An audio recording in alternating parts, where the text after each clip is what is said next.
नमस्कार। हमारा देश और पूरा विश्व आज कोविड-19 की चुनौती का सामना कर रहा है। कोविड-19 अभी खत्म नहीं हुआ है। ऐसे में हमारा फर्ज है कि हम सतर्क रहें। इसलिए जब तक दवाई नहीं तब तक कोई ढिलाई नहीं। कोरोना से बचाव के लिए जरूरी है नियमित रूप से हाथ धोना, मास्क पहनना और आपस में उचित दूरी बनाए रखना।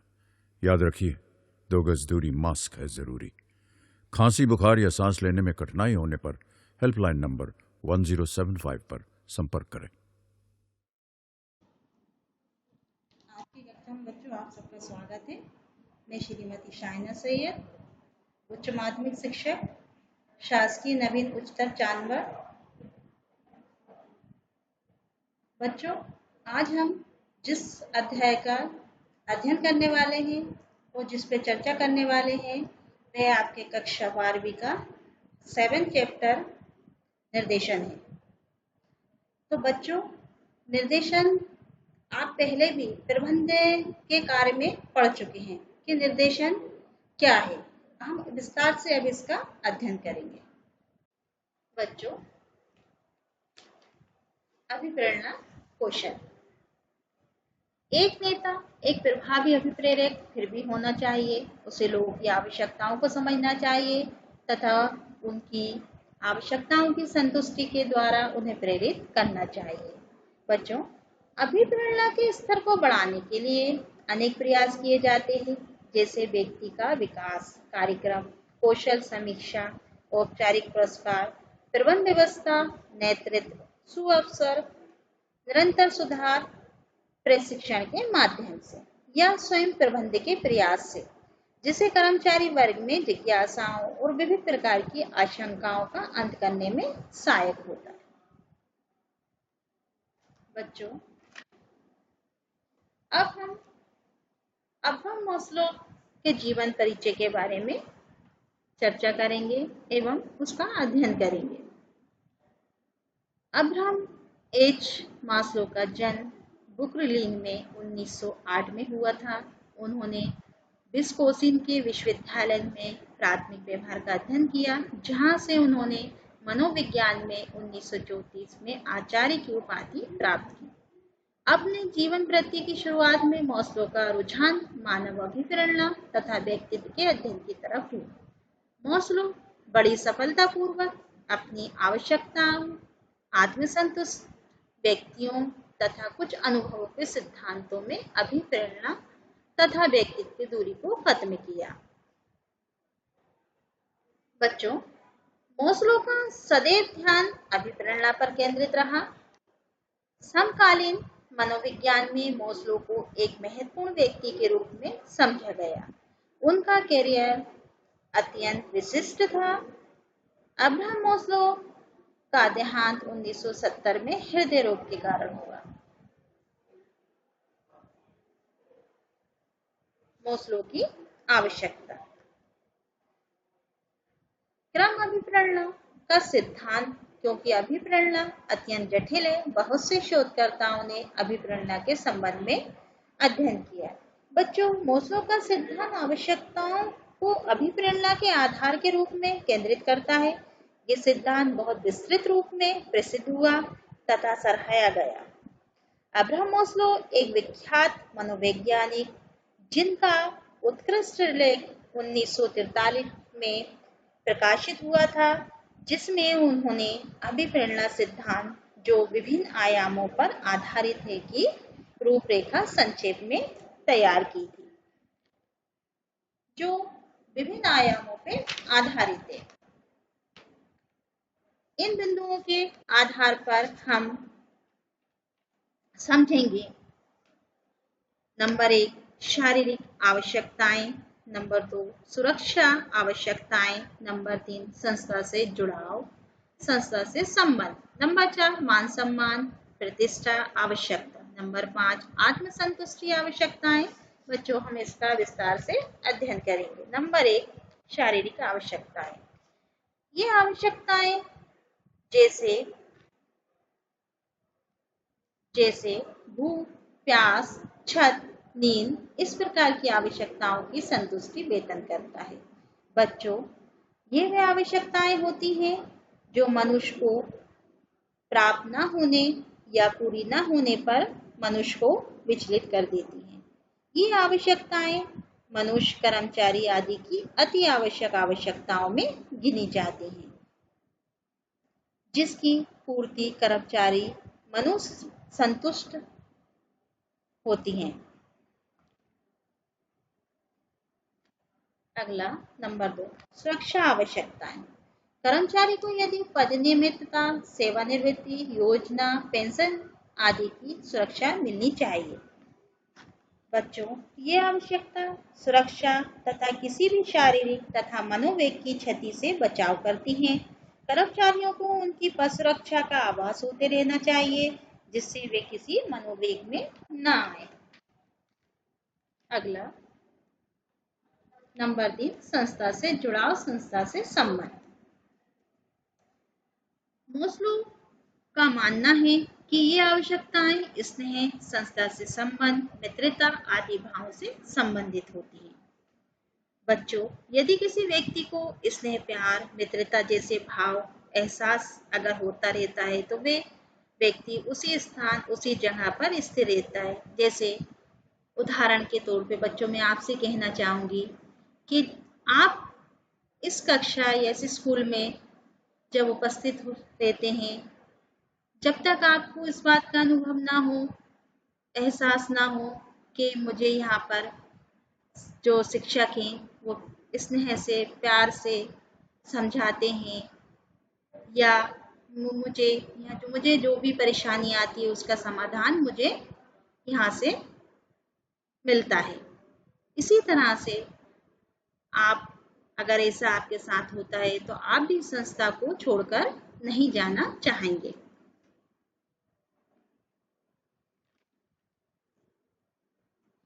नंबर 5, आत्मसंतुष्टि आवश्यकताएं। इन आवश्यकताओं मान सम्मान प्रतिष्ठा आवश्यकता। इन आवश्यकताओं में आत्मसम्मान, पद पहचान, आदर सत्कार आदि सम्मिलित हैं। बच्चों, इसमें उन कारकों को शामिल किया जाता है जैसे कर्मचारियों के साथ सम्मानजनक शब्दों का प्रयोग करके या उनकी योग्यता अनुसार व पद अनुसार उनको सम्मानित शब्दों द्वारा संबोधित करके उनका आदर करना चाहिए। नंबर 5, आत्मसंतुष्टि आवश्यकताएं। आवश्यकता क्रम में सबसे उच्च स्तरीय आवश्यकता ये है जो भावना आवेग को दर्शाती है। बच्चों, हर कर्मचारी मनुष्य भावनात्मक होता है, वह भावना में बहुत जल्दी आ जाता है। उन भावनाओं की आत्मसंतुष्टि की पूर्ति अभिप्रेरणा के माध्यम से भावना आवेग को नष्ट करने में सहायक होती है। बच्चों,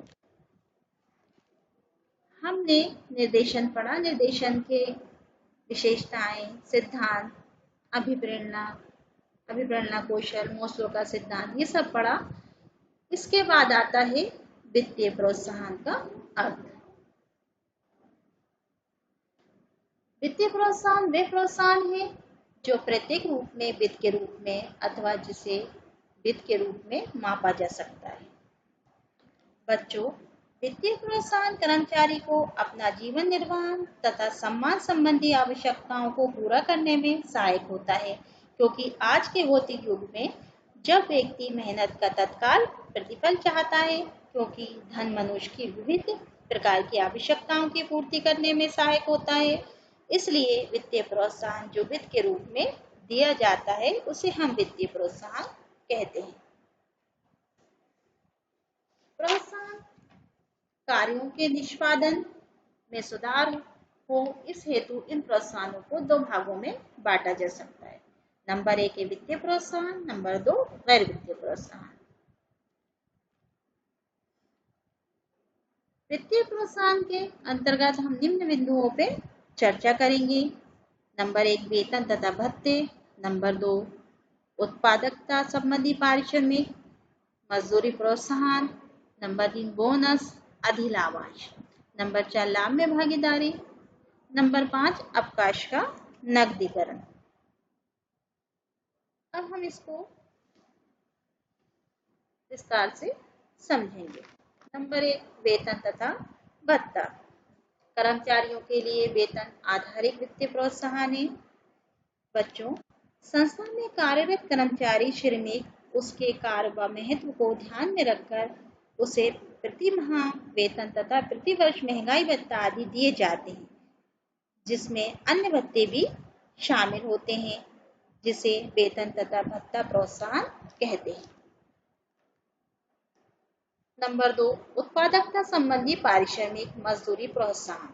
यदि संस्था या कंपनी आय से अधिक लाभ प्राप्त करती है तो उसका एक निश्चित कमीशन नगद रूप में कर्मचारियों को पारिश्रमिक के रूप में दिया जाता है।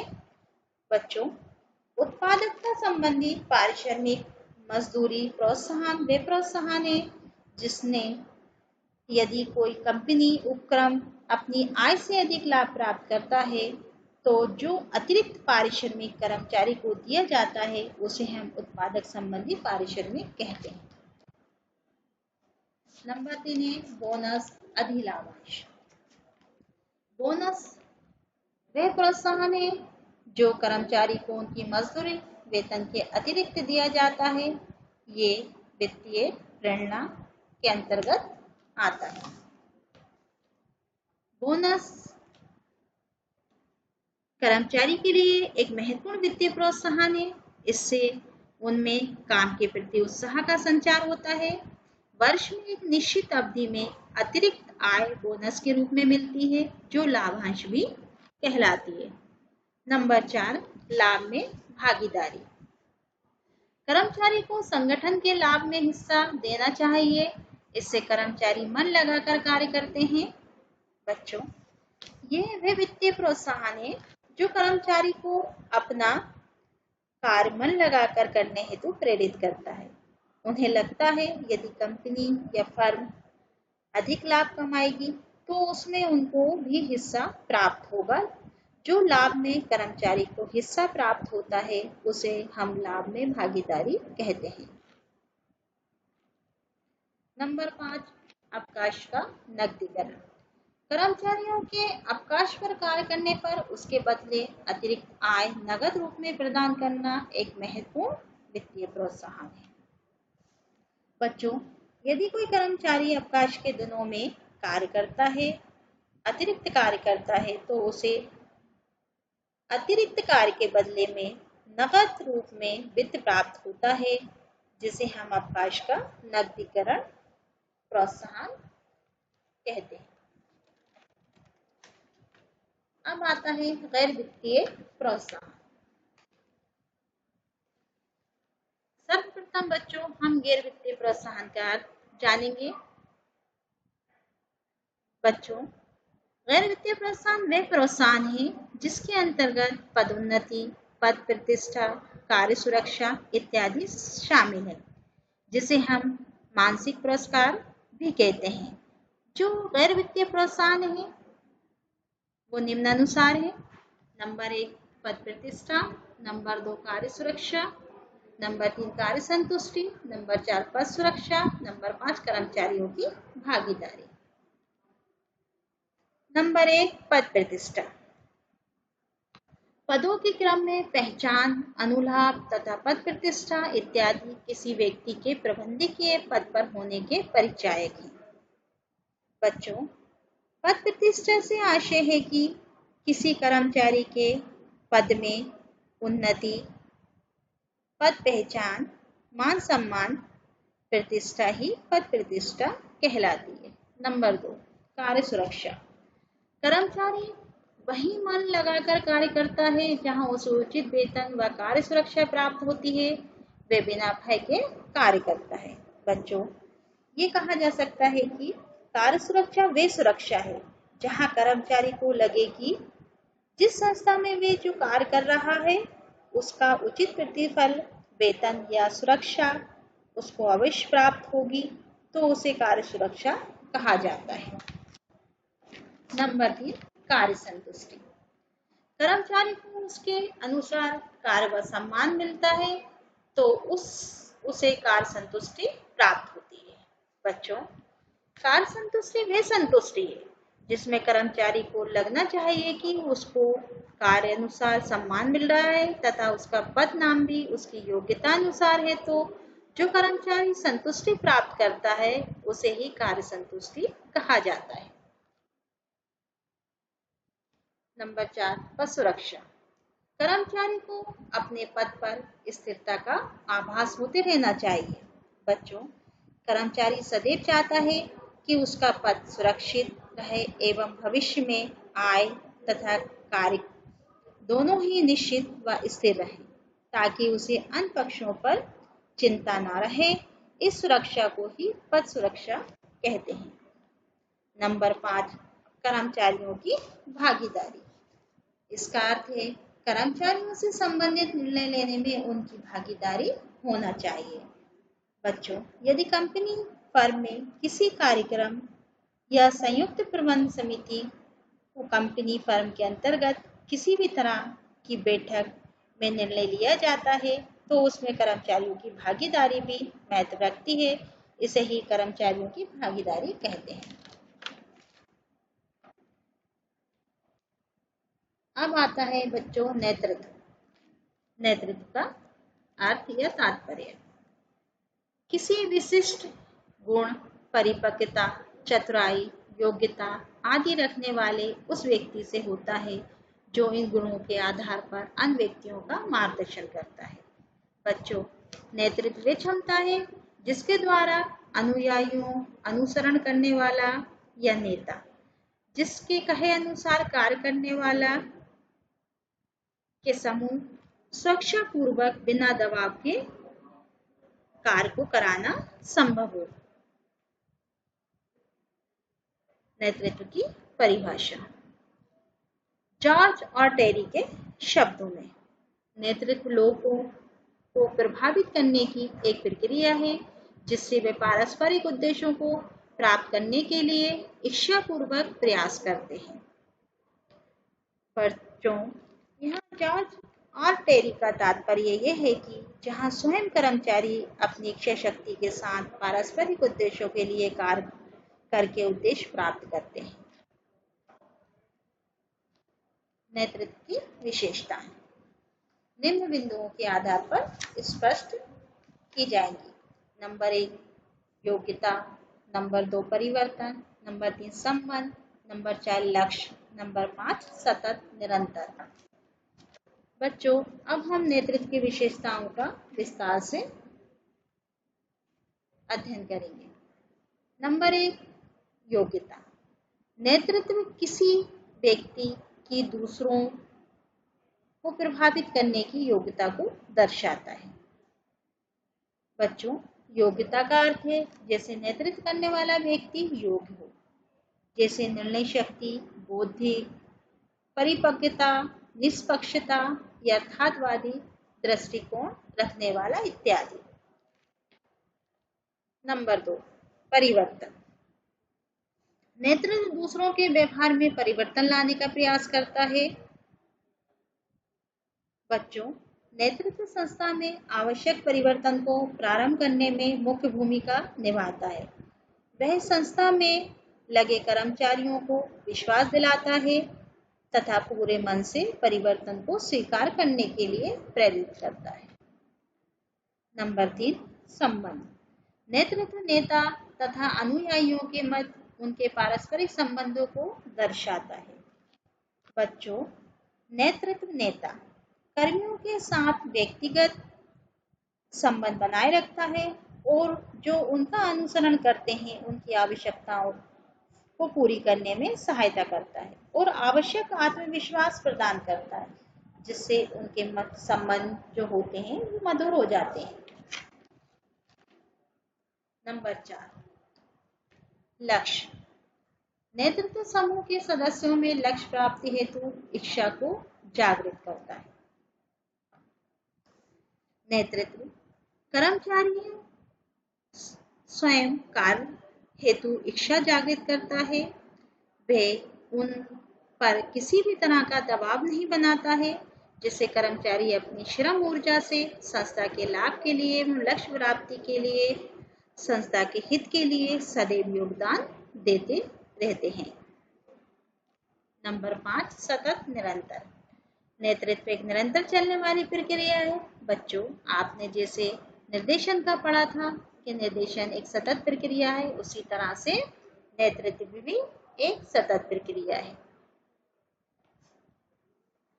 बच्चों, नेतृत्व एक ऐसी प्रक्रिया है जो हर स्तर पर लगातार चलने वाली प्रक्रिया है, इसलिए इसे हम सतत प्रक्रिया कहते हैं। नेतृत्व का महत्व निम्न बिंदुओं के आधार पर समझा जाएगा। नंबर 1 अभिप्रेरणा का स्रोत। नंबर 2 नियोजन संबंधी कमियों को दूर करना। नंबर 3 परिवर्तन के अनुसार समायोजन। नंबर 4 सहयोग प्राप्त करने की आधारशिला। नंबर 5 मधुर औद्योगिक संबंध। अब बच्चों, नेतृत्व का महत्व को निम्न बिंदुओं के आधार पर और संक्षेप में समझेंगे। नंबर 1 अभिप्रेरणा का स्रोत। अधिकांश कर्मचारी में कार्य करने की इच्छा स्वयं जागृत नहीं होती है, जागृत करनी पड़ती है, जैसे प्रेरणा देकर, मार्गदर्शन प्रदान करके। बच्चों, नेतृत्व की महत्वपूर्ण भूमिका ये है कि यदि कोई कर्मचारी मन लगाकर या अपनी इच्छा से कार्य नहीं करता है या फिर कार्य के प्रति उदासीनता दिखाता है, तो नेतृत्व के माध्यम से उन्हें प्रेरणा या मार्गदर्शन या उनकी प्रशंसा करके उनमें इच्छा जागृत की जाती है। इसलिए इसे अभिप्रेरणा का स्रोत कहा गया है। नंबर 2 नियोजन संबंधी कमियों को दूर करना। प्रबंधक कितनी ही कुशलता से संगठन की संरचना करे, पर तब भी कुछ न कुछ कमी रह जाती है। नेतृत्व इस सब कमियों को दूर करता है। नेतृत्व जो भी उपक्रम में नियोजन संबंधी कमियां होती हैं या पूर्ण होती हैं, वे अपनी विशिष्ट योग्यता से दूर कर देता है और उपक्रम व्यवसाय को हानि नहीं होने देता। नंबर 3 परिवर्तनों के अनुसार समायोजन। आज का हमारा युग परिवर्तनशील है, तेजी से तकनीकी, आर्थिक, सामाजिक परिवर्तन होते हैं। दिन प्रतिदिन नेतृत्व से पूर्व अनुमान लगाकर हम उसके अनुसार शीघ्र परिवर्तन कर सकते हैं। बच्चों, क्या होता है, आपने देखा है कि अचानक फैशन में परिवर्तन या किसी वस्तु की मांग का बढ़ना आदि जैसे परिवर्तन अचानक होते हैं। तो ऐसे में योग्य नेतृत्व के माध्यम से हम इन सब परिवर्तनों का हल तुरंत खोजा जा सकता है, जिसमें उपक्रम को हानि से बचाया जा सकता है। नंबर 4 सहयोग प्राप्त करने की आधारशिला। कर्मचारियों में समूह भावना से कार्य करने हेतु जागृत कर उपक्रम के लक्ष्य प्राप्त करने में भी नेतृत्व की महत्वपूर्ण भूमिका होती है। बच्चों, फर्म, व्यवसाय आदि विभिन्न वर्गों, संप्रदायों तथा आर्थिक स्तर वालों कर्मचारी कार्य करते हैं। नेतृत्व मार्गदर्शन के माध्यम से हम उनमें समूह भावना जागृत कर उपक्रम के लक्ष्यों को प्राप्त करने में सहयोग प्रदान करते हैं। नंबर 5 मधुर औद्योगिक संबंध। उपक्रम के संचालन में प्रबंधकों में कुशल नेतृत्व क्षमता का होना अति आवश्यक होता है। बच्चों, एक कुशल मार्गदर्शक नेतृत्व मधुर औद्योगिक संबंध बनाए रखने में महत्वपूर्ण भूमिका निभाता है। यदि एक कुशल नेतृत्व क्षमता न हो तो प्रबंधक के साथ संघर्ष उत्पन्न हो सकता है। ये उपक्रम के संचालन में बाधा उत्पन्न कर सकता है। इसलिए सफलतापूर्वक उपक्रम के संचालन में कुशल नेतृत्व क्षमता अति आवश्यक है। अब आते हैं बच्चों अच्छे नेतृत्व नेता के गुण, जो हम इन बिंदुओं के आधार पर स्पष्ट करेंगे। नंबर 1 शारीरिक विशेषता। नंबर 2 ज्ञान। नंबर 3 सत्यनिष्ठा, ईमानदारी। नंबर 4 पहल। नंबर 5 संप्रेषण कौशल। नंबर 6 आत्मविश्वास। नंबर 7 निर्णय लेने की क्षमता। नंबर 8 सामाजिक कौशल। नंबर 1 शारीरिक विशेषता। शारीरिक विशेषता जैसे वजन, स्वास्थ्य, रूप, रंग, उपस्थिति आदि शारीरिक व्यक्तित्व का निर्धारण करती है। बच्चों, ऐसा माना जाता है कि एक अच्छी शारीरिक विशेषता जैसे व्यक्ति का स्वस्थ, हंसमुख, सहनशीलता, मेहनती, लगन, दृढ़ संकल्प आदि विशेषताएं लोगों को आकर्षित करती है। इसे शारीरिक विशेषता कहते हैं। नंबर 2, ज्ञान। ज्ञान के बारे में तो बच्चों आप सब जानते ही होंगे, फिर भी हम व्यवसाय अध्ययन बिजनेस की भाषा में इसका अध्ययन करेंगे। एक अच्छे नेता में आवश्यक ज्ञान तथा कौशल अवश्य होना चाहिए। एक अच्छा नेता नेतृत्व बौद्धिक रूप से योग्य, किसी भी तथ्य को समझने तथा उसका विश्लेषण करने की योग्यता रखता है। वे समस्या के प्रति वैज्ञानिक दृष्टिकोण को अपनाता है और ज्ञानवान कहा जाता है। नंबर 3, सत्यनिष्ठा। एक नेता में उच्च स्तर की सत्यनिष्ठा तथा ईमानदारी होना अति आवश्यक है तथा उसे दूसरों के लिए आदर्श होना चाहिए। जिन नैतिकता मूल्यों का वे प्रचारक है, वे गुण उसमें अवश्य होना चाहिए। नंबर 4, पहल। एक नेता में साहस तथा पहल शक्ति नेतृत्व अवश्य होना चाहिए। उसे ये इंतजार नहीं करना चाहिए कि कब उसे सुअवसर मिले, बल्कि उसे सुअवसर को हथियाना है तथा संस्था के लाभ के लिए प्रयोग करना है और उसको ये पहल करनी चाहिए। नंबर 5, संप्रेषण कौशल। एक नेता को संप्रेषक होना चाहिए। अपने विचारों को स्पष्ट समझाने की योग्यता होनी चाहिए। बच्चों, ये भी कहा जा सकता है कि लोग उसके विचारों को समझ सकें। उसे एक अच्छा वक्ता ही नहीं बल्कि एक अच्छा श्रोता भी, परामर्शक तथा विश्वसनीय भी होना चाहिए कि वे सबसे काम करवा सके। नंबर 6, आत्मविश्वास। एक नेता में उच्च स्तर का आत्मविश्वास होना चाहिए कि कठिन समय में भी अपना विश्वास नहीं खोना चाहिए। बच्चों, सरल शब्दों में हम ये कह सकते हैं कि एक अच्छे नेता में पूर्ण आत्मविश्वास की भावना होती है। वे प्रत्येक कार्य आत्मविश्वास के साथ करता है।